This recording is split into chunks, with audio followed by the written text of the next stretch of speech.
Hello everyone, this is Hazel Sharda, your NCLEX tutor, and today we'll teaching about the Guillain-Barré syndrome. We are going to learn about what is Guillain-Barré, about signs and symptoms, diagnosis, treatment, each and everything about the GBS.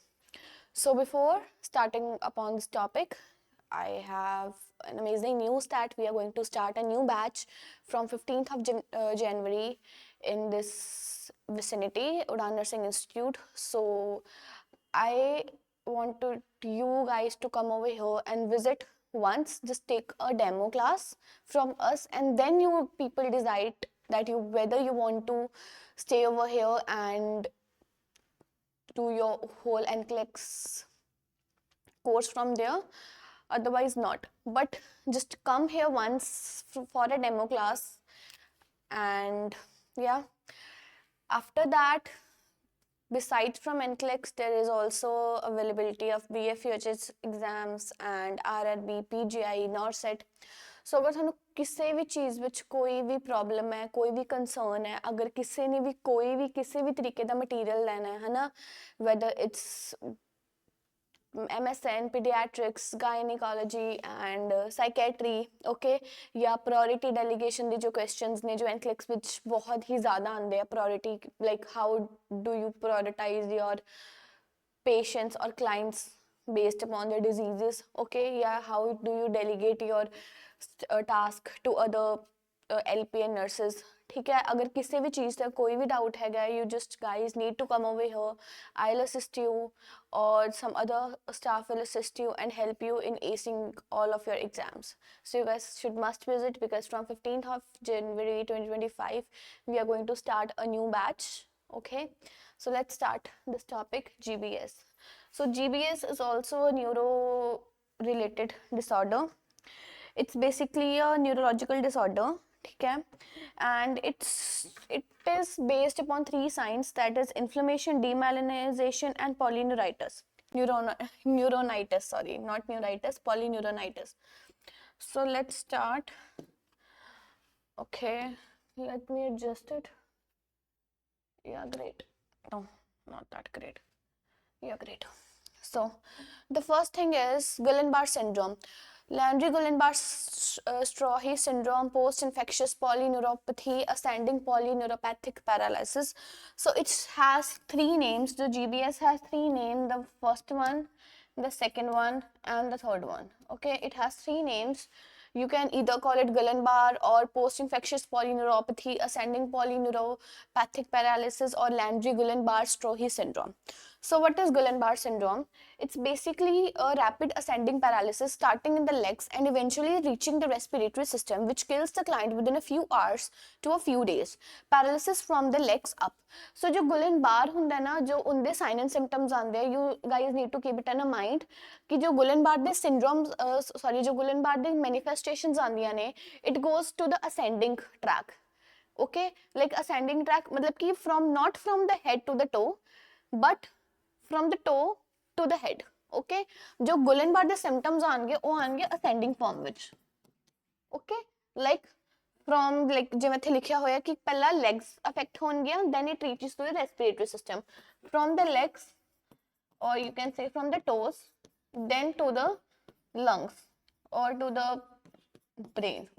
ठीक है, but जो इनकी recovery हुंदी है, if I talk about its recovery जो हुंदी है इनदी वो हुंदी है in a descending form. ठीक है, जो साइन एंड सिम्टम्स होंगे, जो ऑर्गन इफेक्ट होंगे, जो सिस्टम इफेक्ट होएगा, वो होएगा असेंडिंग ट्रैक दी form which, like from the low body to the upper body. But if I talk about the treatment, it goes to the descending form, like पहला upper part ठीक होएगा, फिर lower body ठीक होएगी. Okay, so जो Guillain-Barré syndrome है, ठीक है, एक ही है क्लिनिकल कंडीशन है, न्यूरोलॉजिकल डिसऑर्डर है. ठीक है, ਇਹਦੇ ਵਿੱਚ ਪੇਸ਼ੈਂਟ ਦੇ ਮੋਟਰ ਫੰਕਸ਼ਨਸ ਬਹੁਤ ਹੀ ਜ਼ਿਆਦਾ ਅਫੈਕਟ ਹੁੰਦੇ ਆ, ਸੈਂਸਰੀ ਫੰਕਸ਼ਨਸ ਵੀ ਅਫੈਕਟ ਹੁੰਦੇ ਆ. ਠੀਕ ਹੈ, ਐਂਡ ਇਹਦੇ ਵਿੱਚ ਕੀ ਹੁੰਦੀ ਹੈ, ਅਸੈਂਡਿੰਗ ਇਨਵੋਲਵਮੈਂਟ ਹੁੰਦੀ ਹੈ. ਓਕੇ, ਲਾਈਕ ਕੀ ਹੁੰਦਾ ਇਹਦੇ ਵਿੱਚ मतलब कि from like we can say that from the ground to brain affect ਹੁੰਦਾ हर एक सिस्टम. ठीक है, जो इनके साइन एंड सिम्टम्स ਹੁੰਦੇ ਆ, जो organs affect ਹੁੰਦੇ ਆ, ਉਹ ਕਿਵੇਂ ਹੁੰਦੇ ਆ,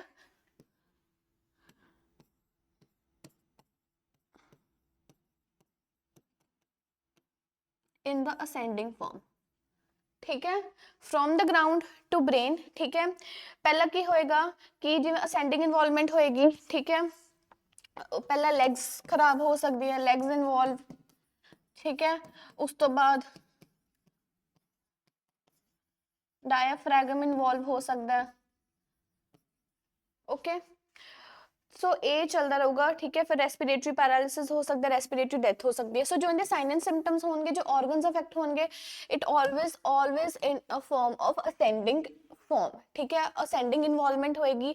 first it goes to the first it affects to the legs and toes, then it goes to the respiratory muscles और ब्रेन और हार्ट, ठीक है, whatever the so the manifestation goes from the ascending form, it goes from the toe to the upper body part, from the low body part to the upper body part, okay. So next talk about the causes.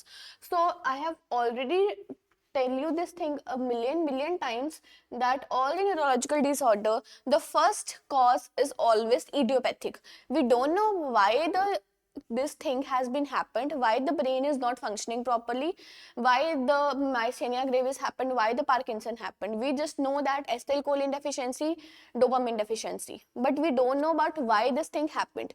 So all the neurological disorder, the first main cause has to be the idiopathic, that we don't know.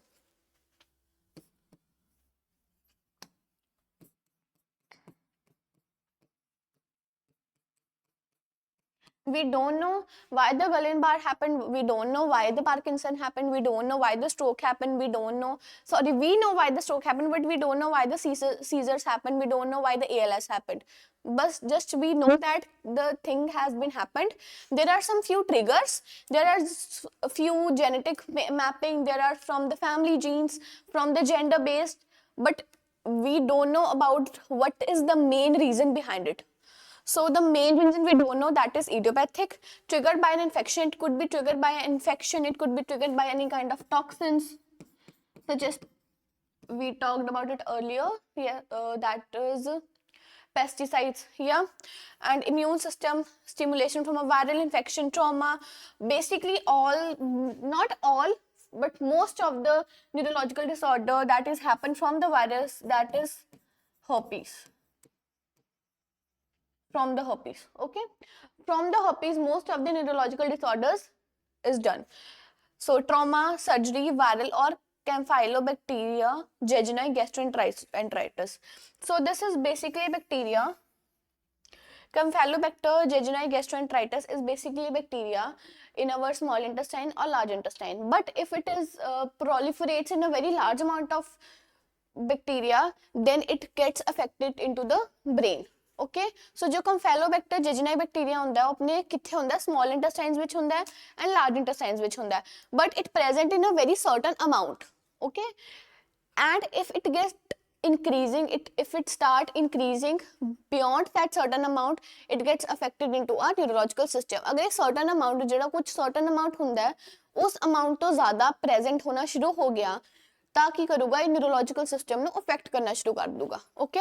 This is the main reason campylobacteria and ਇਡੀਓਪੈਥਿਕ।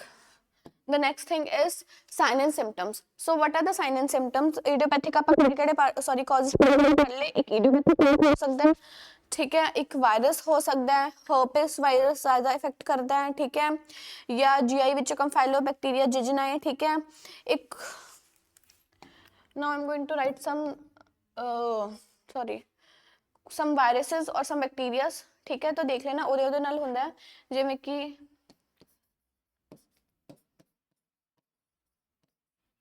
Okay, सो ए वाले viruses नाल भी हो जाता है, sorry ए वाले bacterias नाल भी affect हो जाता है, ठीक है, एक माइकोप्लाज्म बैक्टीरिया ਹੁੰਦਾ ਹੈ, ਉਹਦੇ ਨਾਲ ਵੀ अफेक्ट हो जाता है, ਉਹਦੇ ਨਾਲ ਵੀ पेशेंट ਨੂੰ ਕੀ ਹੋ ਜਾਂਦਾ है, GBS हो जाता है, okay.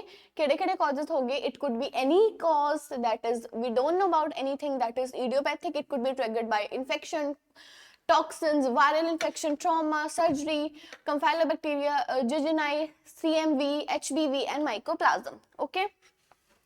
ਕਈ ਵਾਰੀ ਨਾ ਪੇਸ਼ੈਂਟ ਨੂੰ ਜਿਵੇਂ ਆਪਾਂ ਕਹਿ ਦਈਏ ਫੈਮਿਲੀ ਹਿਸਟਰੀ ਹੁੰਦੀ ਹੈ, ਠੀਕ ਹੈ, एंड फैमिली हिस्ट्री अगर जिन्हों होएगी, एंड कई बार ना पेशेंट जो वैक्सीनेशन करवांदा, कोई भी लाइव वैक्सीनेशन करवांदा ना, तो लाइव वैक्सीनेशन के टाइम ते ना कई बार की होंदा है कि जो वो फैमिली जीन्स सीगा है ना, या जो फैमिली हिस्ट्री सीगी डोरमेट स्टेज ते सीगी, हजे पेशेंट नु कोई प्रॉब्लम नहीं सीगी, बट ओदे फैमिली विच ए प्रॉब्लम सीगी, बट पेशेंट नु नहीं कोई प्रॉब्लम सीगी।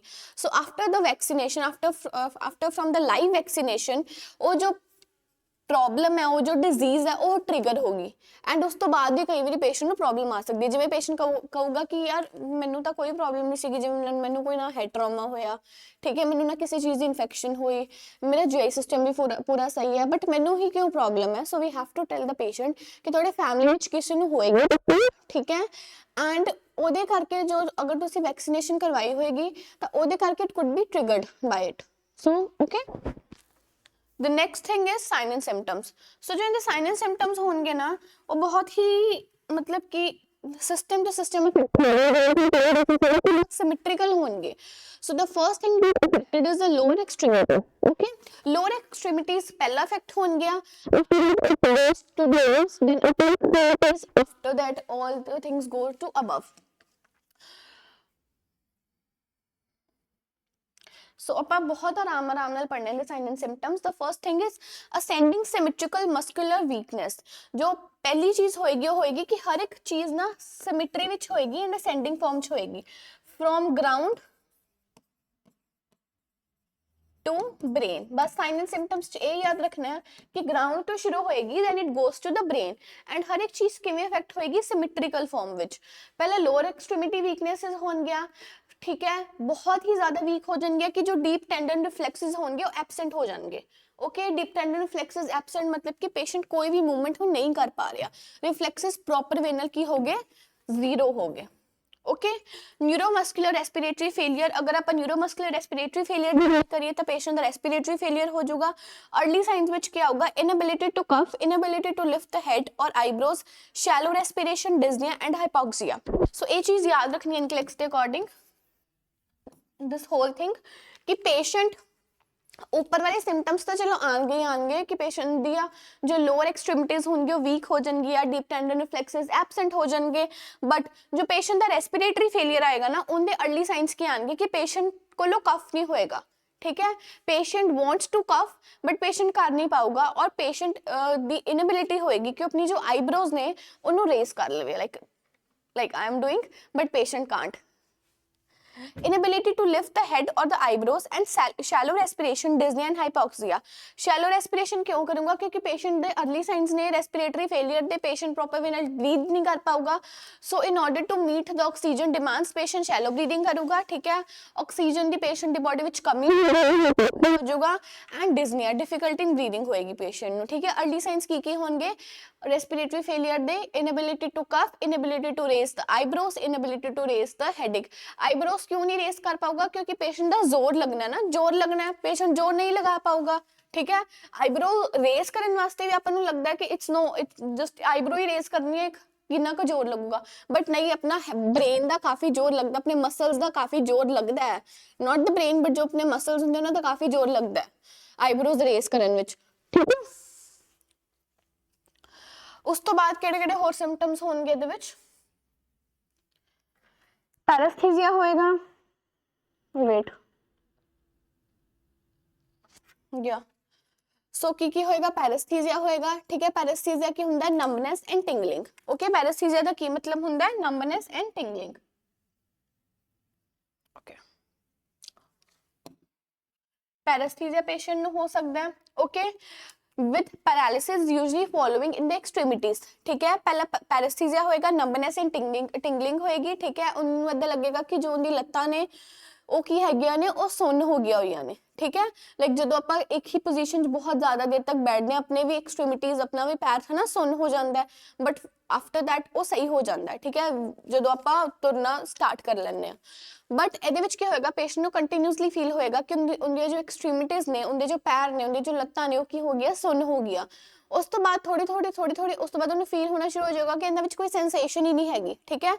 पहला क्या होगा, paraesthesia, after that it follows to the paralysis in the lower extremities.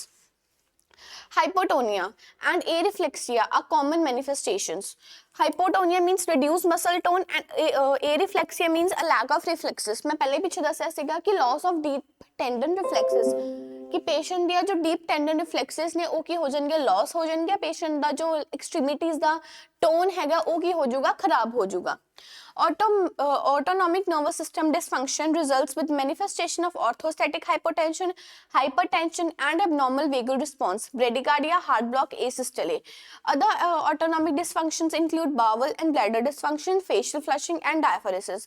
So what has been written is कि patient का जो autonomic nervous system होएगा ना वो भी खराब हो जाएगा ठीक है पहला क्या होगा देखो एक्सट्रीमिटीज खराब हो जाएंगियां पेशेंट ਨੂੰ ਪੈਰਾਲਿਸਿਸ ਹੋ ਜਾਊਗਾ पेशेंट ਨੂੰ ਪੈਰਾस्थीसिया ਹੋਏਗਾ ठीक है डीप टेंडन रिफ्लेक्सेस की हो जाएंगे एक्सट्रीमिटीज ਤੇ लॉस हो जाएंगियां फिर रेस्पिरेटरी सिस्टम अफेक्ट होएगा पेशेंट कफ नहीं कर पाऊगा पेशेंट अपनी आईब्रोज ਨੂੰ रेज नहीं कर पाएगा ठीक है पेशेंट प्रॉपर वे ਨਾਲ अपने हेड ਦੀ ਕੋਈ मूवमेंट नहीं कर पाएगा ਇਹਦੇ ਨਾਲ पेशेंट ਦਾ जो ऑटोनॉमिक नर्वस सिस्टम ਹੈਗਾ ਉਹ ਵੀ ਕੀ ਹੋ ਜਾਊਗਾ ਖਰਾਬ ਹੋ ਜਾਊਗਾ ਤਾਂ ਉਹਦੇ ਕਰਕੇ ਜਾਂ ਤਾਂ पेशेंट ਨੂੰ ਹਾਈਪੋਟੈਂਸ਼ਨ ਦੀ ਪ੍ਰੋਬਲਮ ਆ ਸਕਦੀ ਹੈ ਠੀਕ ਹੈ ਜਾਂ ਤਾਂ BNS ਖਰਾਬ ਹੋਏਗਾ ਉਹਦੇ ਵਿੱਚ ਜਾਂ ਹਾਈਪਰਟੈਂਸ਼ਨ ਦੀ ਪ੍ਰੋਬਲਮ ਆ ਸਕਦੀ ਹੈ ਜਿਵੇਂ ਕਿ SNS ਖਰਾਬ ਹੋ ਗਿਆ ਤੇ ਇਹਦੇ ਨਾਲ ਪੇਸ਼ੈਂਟ ਦਾ ਜੋ ਵੇਗਲ ਰਿਸਪੌਂਸ ਹੋਏਗਾ ਉਹ ਵੀ ਐਬਨੋਰਮਲ ਹੋ ਜਾਊਗਾ ਐਬਨੋਰਮਲ ਵੇਗਸ ਰਿਸਪੌਂਸ ਮਤਲਬ ਕਿ ਪੇਸ਼ੈਂਟ ਬ੍ਰੈਡੀਕਾਰਡੀਆ ਵਿੱਚ ਚਲਾ ਜਾਏਗਾ ਹਾਰਟ ਬਲੌਕ ਹੋ ਜਾਊਗਾ ਤੇ ਏਸਿਸ ਚਲੇ ऑटोनॉमिक नर्वस डिसफंक्शन करके सिर्फ बीपी ਦੇ ਇਫੈਕਟ ਪਾਊਗਾ ਜਾਂ ਤਾਂ बीपी रेज हो जाऊगा या बीपी डाउन हो जाऊगा ईदर PNS एक्टिवेट और SNS एक्टिवेट ਇਹਦੇ ਨਾਲ जो वेगल रिस्पॉन्स होएगा ਉਹਦੇ ਨਾਲ ਹਮੇਸ਼ਾ ਬ੍ਰੈਡੀਕਾਰਡੀਆ ਹੀ ਹੋਏਗਾ ओके जो ऑटोनॉमिक हैगा ਉਹਦੇ ਨਾਲ ਕੱਲਾ ਕੀ ਹੋਏਗਾ बीपी इफेक्ट होएगा वेगल भी होएगा बट बीपी ਦੇ इफेक्ट कर मतलब ऑटोनॉमिक नर्वस डिसफंक्शन ਦੇ ਕਰਕੇ सिर्फ ਕੀ ਹੋਗਾ या ਤਾਂ हाइपोटेंशन भी हो सकता है या हाइपर भी हो सकता है बट एबनॉर्मल वेगल रिस्पॉन्स करके ਕੀ ਹੋਏਗਾ हमेशा पेशेंट ਨੂੰ ब्रेडिकार्डिया और हार्ट बीट बहुत ज्यादा स्लो होने करके कंटिन्यूसली पेशेंट ਦਾ हार्ट ब्लॉक भी हो सकता है एंड एसिस्टोले यू नो ना एसिस्टोले भी हो सकता है अदर ऑटोनॉमिक डिसफंक्शन इंक्लूड या तो बॉवल एंड ब्लैडर डिसफंक्शन हो सकता है वी डोंट नो कि एसएनएस है एसएनएस अगर खराब हो गया तो पेशेंट को कॉन्स्टिपेशन रहूगी ठीक है अगर पेशेंट को पीएनएस इफेक्ट हो गया तो पेशेंट को रहूगा डायरिया रहूगा फेशियल फ्लशिंग भी हो सकता है एंड डायफ्रेसिस भी हो सकती है सो next thing is pain is a common symptom in the patient with Guillain-Barré syndrome. The pain can be paresthesias, muscular aches and cramps and hyperesthesia. Pain appear to be the worst at night. ਹੁਣ pain बहुत ज़्यादा patient ਨੂੰ ਹੋਏਗੀ and worse ਹੋਏਗੀ ਰਾਤ ਨੂੰ बहुत ज़्यादा पेन होएगी पेशेंट ਨੂੰ ठीक है पेन होएगी एंड रात ਨੂੰ बहुत होएगी पेन कादे करके होगी ਜਦੋਂ ਜ਼ਿਆਦਾ ਟਾਈਮ ਆਪਣੀ ਐਕਸਟ੍ਰੀਮਿਟੀਜ਼ ਸੁੰਨ ਰਹਿਣਗੇ ਜਦੋਂ ਪੇਸ਼ੈਂਟ ਦੀਆਂ ਜ਼ਿਆਦਾਤਰ ਐਕਸਟ੍ਰੀਮਿਟੀਜ਼ ਸੁੰਨ ਰਹਿਣਗੀਆਂ ਪ੍ਰੋਪਰ ਵੇ ਨਾਲ ਬਲੱਡ ਸਪਲਾਈ ਨਹੀਂ ਹੋਏਗੀ ਉੱਥੇ ਤਾਂ ਵੀ ਹੋ ਸਕਦੀ ਹੈ ਮਸਲਸ ਦੀ ਵੀ ਪੇਨ ਹੋ ਸਕਦੀ ਹੈ ਕ੍ਰੈਂਪਸ ਹੋ ਸਕਦੇ ਆ ਠੀਕ ਹੈ ਹਾਈਪਰਪੈਰਾਸੀਜ਼ੀਆ मतलब कि ਜ਼ਿਆਦਾ ਦੇਰ ਤੱਕ पेशेंट या जो एक्सट्रीमिटी सीगे वो सुन रहनगिया वो सुन रहन करके की हो जाएंगे पेशेंट नु पेन फील हो सकती है या क्रैम्प्स फील हो सकते हैं ठीक है pain could be worse at night UTI and skin infections are prevalent due to immobility ਹੁਣ पेशेंट ਦੀ जो मसल्स ने वो प्रॉपर वे ਨਾਲ नहीं वर्क कर रही है पेशेंट बहुत वीक हो गया वीक क्यों हो गया क्योंकि मसल्स की हैगे है ਉਹ ਮੂਵ ਨਹੀਂ ਪ੍ਰੋਪਰ ਵੇ ਨਾਲ ਕਰ ਰਹੇ ਜੋ ਪੇਸ਼ੈਂਟ ਦੀ ਰਿਫਲੈਕਸਿਸ ਸੀਗੇ ਉਹ ਜ਼ੀਰੋ ਹੋ ਗਿਆ ਇਸ ਕਰਕੇ ਪੇਸ਼ੈਂਟ ਉਹ ਨਹੀਂ ਕਰ ਪਾ ਰਿਹਾ ਮੂਵ ਨਹੀਂ ਕਰ ਪਾ ਰਿਹਾ ਠੀਕ ਹੈ ਪੇਸ਼ੈਂਟ ਕਿਉਂ ਨਹੀਂ ਮੂਵ ਕਰ ਪਾ ਰਿਹਾ not due to the weakness या it could be the reason but patient दी जो मसल सीगे वही की हो गए बहुत ज़्यादा वीक हो गए पेशेंट दे जो रिफ्लेक्सिस सीगे वही जीरो ते हो गए सो पेशेंट हुन कोई भी मोबिलिटी वाला काम नहीं कर पा रहा सो यूटीआई हो गया स्किन इन्फेक्शन हो गया ठीक है बेड सोर्स हो गए ये सारी चीज़ां की हो जाएंगियां कॉमन हो जाएंगियां स्किन रैशेस हो के भी कह सकते हैं आप delayed gastric emptying paralytic ileus and potential for aspiration if the gag reflexes is lost are common patient ਦਾ ਜੋ ਹੁਣ ਪੇਟ ਸੀਗਾ ਆਪਾਂ ਕਹਿ ਦਈਏ ਉਹ ਵੀ ਸਾਫ਼ ਨਹੀਂ ਹੋਏਗਾ ਕਿਉਂ ਕਿਉਂਕਿ ਪੇਸ਼ੈਂਟ ਦੀ ਕੋਈ ਮੂਵਮੈਂਟ ਹੀ ਨਹੀਂ ਹੈਗੀ ਪੇਸ਼ੈਂਟ ਬੈੱਡ ਰੀਡਨ ਹੀ ਹੋਇਆ ਪਿਆ ਆਪਾਂ ਕਹਿ ਸਕਦੇ ਹਾਂ ਪੇਸ਼ੈਂਟ ਇੱਕ ਤਰੀਕੇ ਦਾ ਬੈੱਡ ਰੀਡਨ ਹੋ ਗਿਆ ਕਿਸੇ ਵੀ ਬੋਡੀ ਪਾਰਟ ਦੀ ਕੋਈ ਵੀ ਮੋਬਿਲਿਟੀ ਨਹੀਂ ਹੋ ਰਹੀ ਤਾਂ ਪੇਸ਼ੈਂਟ ਦਾ ਪੇਟ ਵੀ ਸਾਫ਼ ਨਹੀਂ ਹੋਏਗਾ ਠੀਕ ਹੈ ਪੇਸ਼ੈਂਟ ਨੂੰ ਪ੍ਰੋਪਰ ਵੇ ਨਾਲ ਸਟੂਲ ਪਾਸ ਨਹੀਂ ਹੋਣਗੇ ਅਦਰ ਦੈਨ ਦੈਟ ਪੇਸ਼ੈਂਟ ਦਾ ਜੋ ਪੈਰਾਲਿਟਿਕ ਇਲੀਅਸ ਉਹ ਵੀ ਹੋ ਸਕਦਾ ਹੈ ਜੋ ਪੈਰਾਲਿਟਿਕ ਇਲੀਅਸ ਹੁੰਦਾ ਵੈਸੇ ਉਹਦੇ ਚ ਹੀ ਕਰਵਾਇਆ ਸੀਗਾ ਜੀਆਈ ਵਿੱਚ ਪੈਰਾਸਟੈਲਿਸਿਸ ਦੇ ਸਪੈਲਿੰਗ ਦੇਖ ਲੈਣਾ ਯਾਰ ਪੈਰਾਸਟੈਲ ਯਾਰ ਮੈਨੂੰ ਸਪੈਲਿੰਗ ਲਿਖਣਾ ਬੜੇ ਗੰਦੇ ਲੱਗਦੇ ਆ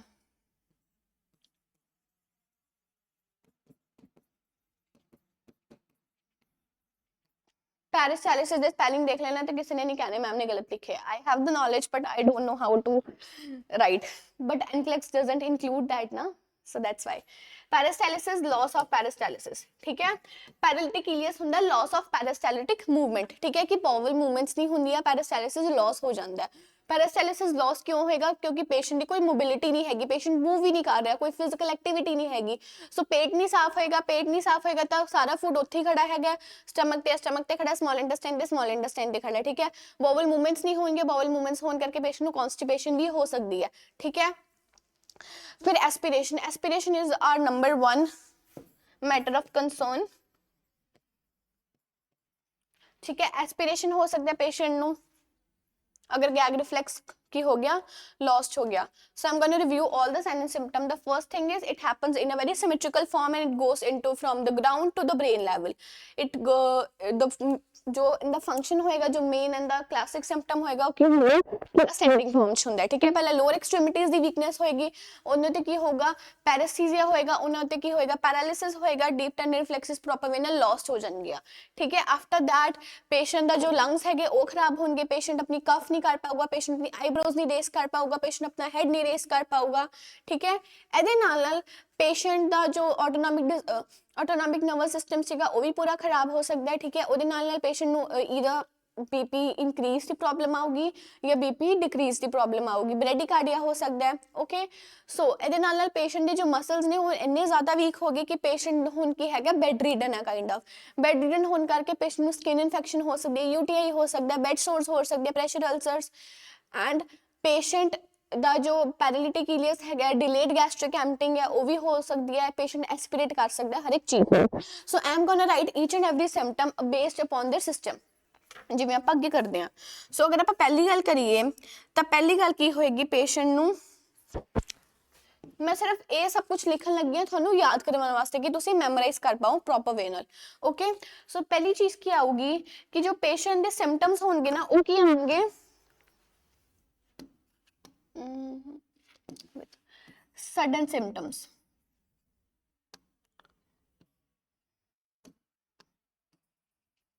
दो मिनट रुको. हाँ 2 मिनट रुको. ओहो यार.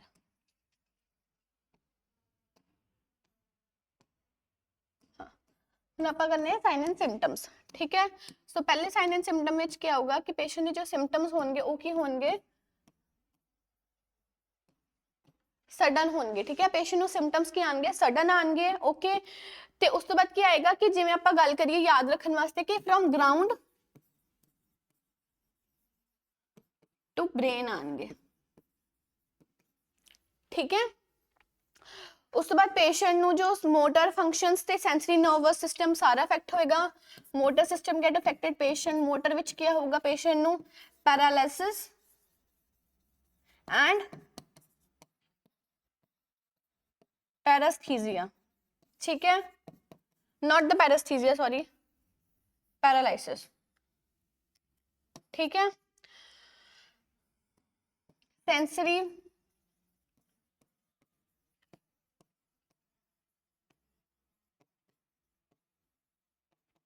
ठीक है. पेशेंट ਨੂੰ सडन सिम्पटम्स आएंगे, फ्रॉम ग्राउंड टू ब्रेन आ सकते हैं, पैरालिसिस हो सकता है. पैरालिसिस विच की होगा, मोटर सिस्टम इफेक्ट हो जाएगा, सेंसरी फंक्शन विच पैरास्थीसिया हो सकता है. ओके. ਇਹਦੇ ਨਾਲ ਪੇਸ਼ੈਂਟ ਨੂੰ ਜੋ ਆਪਾਂ ਕਹਿ ਦਈਏ ਕਿ ਜੋ ਪੇਸ਼ੈਂਟ ਦਾ ਹੁਣ ਲੋਅਰ ਐਕਸਟ੍ਰੀਮਿਟੀਜ਼ ਵਿੱਚ ਜੋ ਪੇਸ਼ੈਂਟ ਦਾ ਐਂਕਲ ਸੀਗਾ ਨਾ, ਜੋ ਪੇਸ਼ੈਂਟ ਦੀ ਥਾਈਜ਼ ਸੀਗੀਆਂ, ਠੀਕ ਹੈ, ਲੈਗਸ, ਇਹ ਸਾਰੇ ਕੀ ਹੋਣਗੇ, ਵੀਕ ਹੋ ਜਾਣਗੇ. ਠੀਕ ਹੈ. ਵੀਕ ਤੋਂ ਬਾਅਦ ਇਹ ਕੀ ਹੋ ਜਾਣਗੇ, पैरालिसिस हो जाएगा इन्हां दा. ठीक है. एंकल हो गया, थाइज हो गया पेशेंट दी, पेशेंट दी लेग्स हो गया. ठीक है. पेशेंट दा नी भी ओके. ये सब कुछ की हो जाएगा, खराब हो जाएगा. ओके. हौली हौली जिहड़ा पैराप्लेजिया सीगा ना, जिहड़ा आपां कह दईए पैराप्लेजिया ना, पैराप्लेजिया हुंदा paralysis of the lower extremities. It turns into the quadriplegia.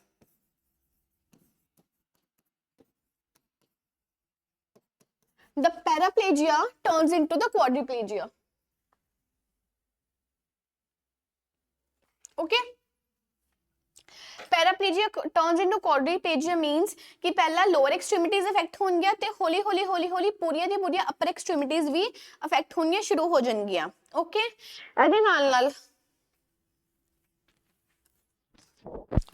ਇਹਦੇ ਨਾਲ ਆਪਾਂ ਜਿਵੇਂ ਕਹਿੰਦੇ ਕਿ ਜਦੋਂ ਅਪਰ ਐਕਸਟ੍ਰੀਮਿਟੀਜ਼ ਅਫੈਕਟ ਹੋਣਗੀਆਂ ਨਾ, ਜਦੋਂ ਕੁਆਡਰੀਪਲੇਜੀਆ ਹੋਏਗਾ ਤਾਂ ਉਹਦੇ ਕਰਕੇ ਵੀ, ਕੁਆਡਰੀਪਲੇਜੀਆ ਕਰਕੇ ਵੀ ਆਪਣਾ ਰੈਸਪੀਰੇਟਰੀ ਸਿਸਟਮ ਖਰਾਬ ਹੋ ਸਕਦਾ ਹੈ, ਕਿਉਂਕਿ ਜੋ ਆਪਣੇ C3 C4 ਤੇ ਜਿਹੜਾ ਆਪਣਾ ਹੋ ਗਿਆ C5 ਉਹ ਕੀ ਹੁੰਦੇ ਆਪਣੇ ਰੈਸਪੀਰੇਟਰੀ ਮਸਲਸ ਨੂੰ ਕੀ ਕਰਦੇ ਆ, ਆਪਾਂ ਕਹਿ ਦਈਏ ਕਿ ਸਪੋਰਟ ਕਰਦੇ ਆ, ਹਨਾ। ਜੋ ਆਪਣੇ C3 C4 ਐਂਡ C5, ठीक है, स्पाइनल कॉर्ड ਦੇ ਵਿੱਚ ਹੁੰਦਾ C7 T12 है ना, ਇਹ ਸਾਰੇ ਜੋ C3 C4 ਐਂਡ C5 ਹੈ ਨਾ ਆਪਣੇ ਰੈਸਪੀਰੇਟਰੀ ਮਸਲਸ ਨੂੰ ਕੀ ਕਰਦੇ ਆ, ਸਪੋਰਟ ਕਰਦੇ ਆ। ਤਾਂ ਜਦੋਂ ਕੁਆਡਰੀਪਲੇਜੀਆ ਹੋਏਗਾ ਫੁੱਲ ਬੋਡੀ ਦੀ ਕੀ ਹੋਗੀ, ਪੈਰਾਲਿਸਿਸ ਹੋਗੀ, ਠੀਕ ਹੈ। ਕੁਆਡਰੀਪਲੇਜੀਆ ਹੋ ਗਿਆ ਜਦੋਂ, ਤਾਂ C3 C4 and C5 we affect ਹੋਣਗੇ। ਉਹਨਾਂ ਦੀ ਅਫੈਕਟ ਹੋਣ ਕਰਕੇ ਵੀ ਰੈਸਪੀਰੇਟਰੀ ਡਿਸਫੰਕਸ਼ਨ ਹੋ ਸਕਦਾ ਹੈ, ਇਹ ਰੈਸਪੀਰੇਟਰੀ ਮਸਲਸ ਕੀ ਹੋ ਸਕਦੇ ਆ, ਵੀਕ ਹੋ ਸਕਦੇ ਆ, ठीक है। उस तो बाद की होगा कि पेशेंट नू एक टर्म तुसी याद रखना कि पेशेंट नू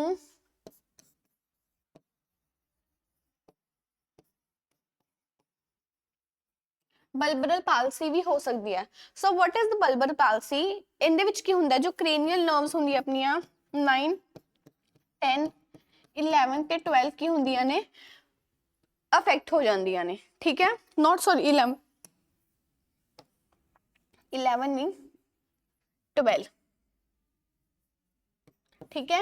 9 10 12 पेशेंट ਇਹਦੇ ਵਿੱਚ ਨਾ ਚਿਊ ਕਰ ਸਕਦਾ ਹੈ, ਨਾ ਸਵੋਲੋ ਕਰ ਸਕਦਾ ਹੈ, ਨਾ ਸਪੀਕ ਕਰ ਸਕਦਾ ਹੈ, ठीक है।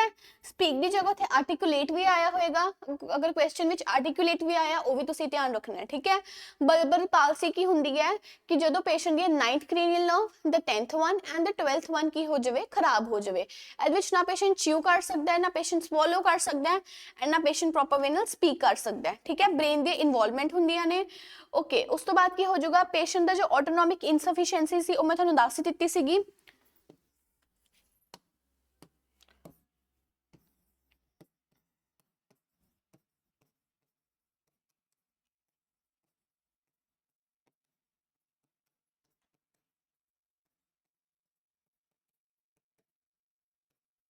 ठीक है। ऑटोनॉमिक इनसफिशिएंसी विच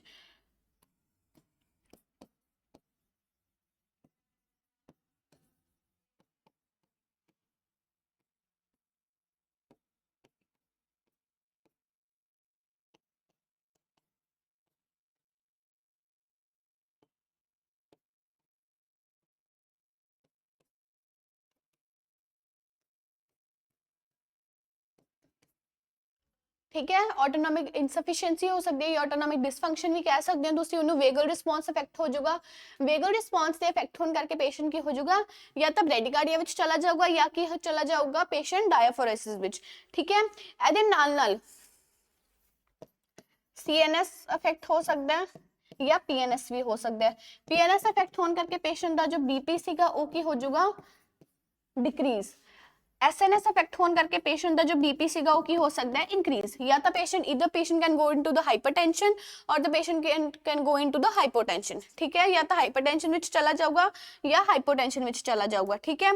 हुन पेशेंट नु की होगी, पेशेंट नु नंबनेस काफी ज्यादा होगी, पैरास्थीजिया होएगा। तुहानू मैं दस दित्ता सी। एक चीज होर याद रखना कि पेशेंट नु इतनी ज्यादा नंबनेस फील होएगी कि पेशेंट ने जेडे अपने कपड़े पाए होंगे, पेशेंट दी जेडी बेडशीट होएगी, पेशेंट नु ओदे नाल भी इरिटेशन होएगी। This is the point two remember कि एक क्वेश्चन बड़ा आ जाता ऑन NCLEX विच भी कि पेशेंट आया, ठीक है, या पेशेंट हॉस्पिटल सिनेरियो विच ही है एंड पेशेंट बोल रहा है कि I am getting irritated by the clothes, I am getting irritated by my bedsheet, okay. But when you check it, bedsheet पे कोई रिंकल्स नहीं है, क्लोथ्स भी क्लीन है, बट पेशेंट को क्यों प्रॉब्लम हो रही है, पेशेंट क्यों इरिटेट हो रहा है, क्योंकि पेशेंट को बहुत ही ज्यादा की हो रहा है, पैरास्थीजिया हो रहा है। पेशेंट की दे विच की हैगा हाइपर पैरास्थीजिया हो रहा है। हाइपर पैरास्थीजिया करके patient get easily irritated by their own clothes and the own bedsheet, okay. उस तो बाद पेशेंट दा बोवल ब्लैडर फंक्शन नहीं, मतलब पेशेंट का जो बॉवल एंड ब्लैडर फंक्शन है वो की होगा, इट रिमेन्स अनअफेक्टेड। ठीक है, ये चीज याद रखनी है कि पेशेंट का जो बॉवल एंड ब्लैडर सीगा it remain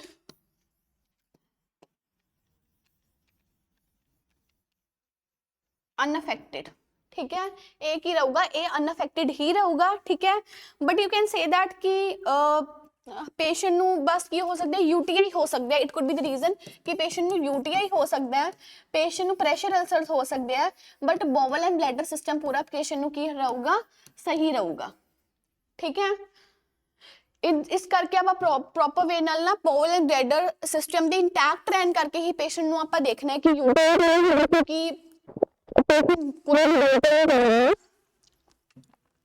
so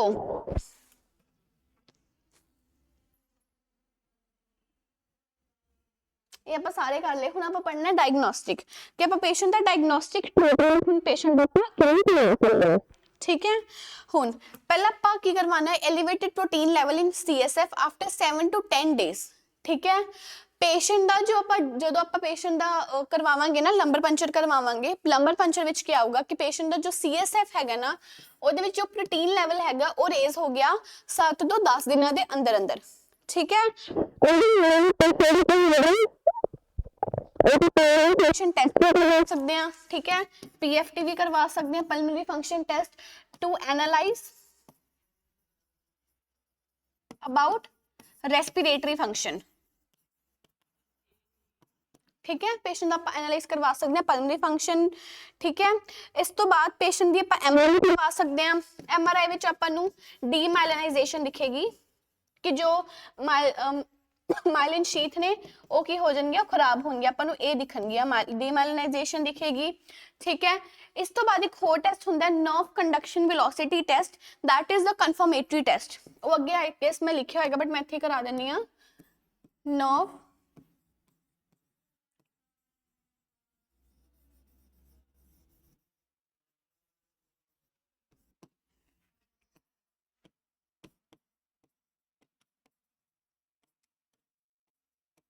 nerve conduction velocity test, this is the confirmatory test।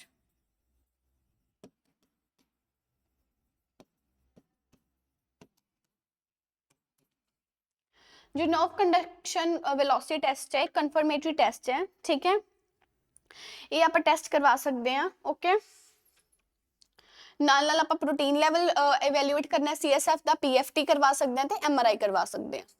ठीक है, उस बाद आगे अपने को मैनेजमेंट या treatment, you can say that. हुण ट्रीटमेंट विच पहले चीज क्या आएगी, IVIG। IVIG क्यों, क्योंकि पेशेंट आप इम्यूनोग्लोबुलिन्स देने हैं। ठीक है, अगर कोई वायरस है, अगर कोई बैक्टीरिया, उन्होंने ट्रीट करने लई प्लाज्माफेरेसिस। हुण एक चीज मैं तुहानूं दसनी भुल गई शुरू विच कि जो ये प्रॉब्लम है ना गलन-बार दी, ये ऑटोइम्यून भी है, ऑटोइम्यून भी है। सॉरी, ये चीज मेरे माइंड तो स्किप हो गया, सॉरी।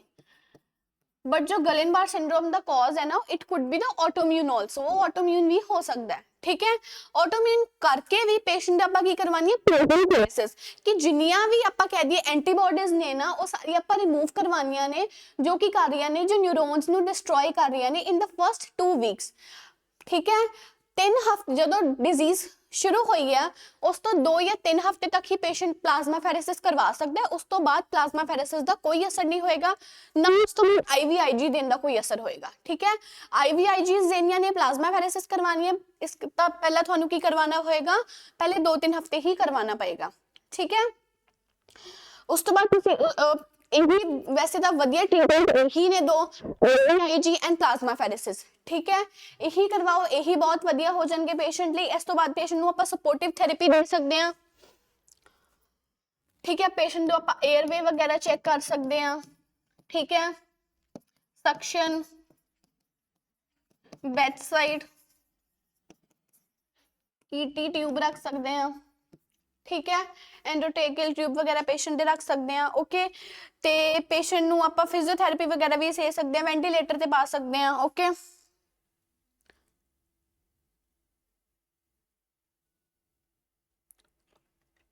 ओके, प्रायोरिटी की है हमेशा अपनी GB वाले पेशेंट दी कि आपां उन्हें मैकेनिकल वेंटिलेशन प्रोवाइड करनी है due to the risk of aspiration, ठीक है, and airway.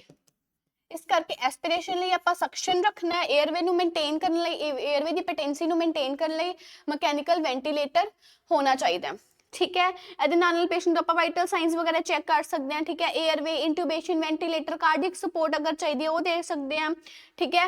Bed ridden patient ਹੈ ਕਿਉਂਕਿ ਹੁਣ ਪੇਸ਼ੈਂਟ ਦੇ ਮਸਲਸ ਪ੍ਰੋਪਰ ਵੇ ਨਾਲ ਵੀਕ ਨੇ, ਪੇਸ਼ੈਂਟ ਇਮੋਬਾਈਲ ਹੈ ਤਾਂ ਪੇਸ਼ੈਂਟ ਦੇ ਹੁਣ ਪ੍ਰੈਸ਼ਰ ਅਲਸਰਸ ਹੋ ਸਕਦੇ ਆ।